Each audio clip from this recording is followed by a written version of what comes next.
What's up guys, I'm back with an unboxing video and it's time to take a look at a new killer phone from Oppo that is so tightly packed in this package. I'm just gonna quickly tear my way through this thick skin, and here we have the brand new Oppo A9 2020. This is indeed a killer device from Oppo, especially if we talk about the price and the specs. For less than $300, you're getting quad camera setup along with a 5000 mAh battery size. It also has a stereo speaker system, so I'm really excited to see the whole deal with the Oppo A9 2020. First up, we have this mini box that contains your silicone case. As always, Oppo always brings the protection within the box. And here we have the phone itself, so I'm just gonna take off this wrapper real quick, and I have to say this phone is looking really premium. It does have a bit of weight, obviously, with that 5000 mAh battery. Other than the phone, we get the Type-C cable for charging and data transfer, some Oppo headphones, and a battery brick. So design-wise, the Oppo A9 doesn't actually bring anything new to the table. We have the U-shaped notch with a little bit of chin, whereas the back is made up of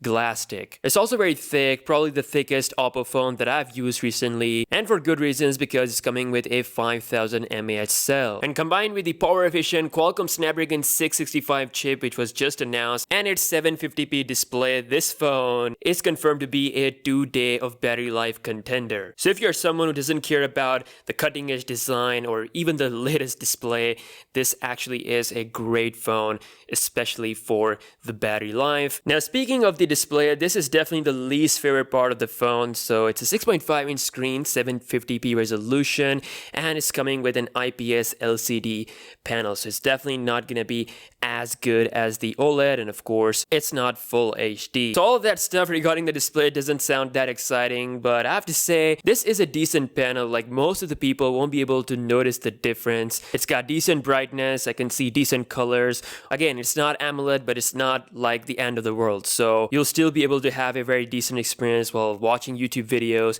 as well as playing games. And since it's a large display, you have a lot of room to play with as well. The Snapdragon 665 chip inside this phone is very decent. Along with 8 gigs of RAM, you get great multitasking experience. You should be able to play any game without any issue. And of course, moving around UI, opening applications is a really fast experience as well. Now, this is the Android 9.0 Pie based on the Color OS. It's very similar to what I saw with the Oppo Reno flagship phones. You're getting all that same software experience as that device. A lot of the things have been inspired by Apple, especially if you look at the quick setting toggle area, but I actually like this look of it. I mean, it's like Apple, but a little bit different. Other than that, you get all the Android goodness with it. Now, one of the most exciting features of this phone is the stereo speaker system, which is actually really good, really loud. So I'm just gonna play this music for you guys.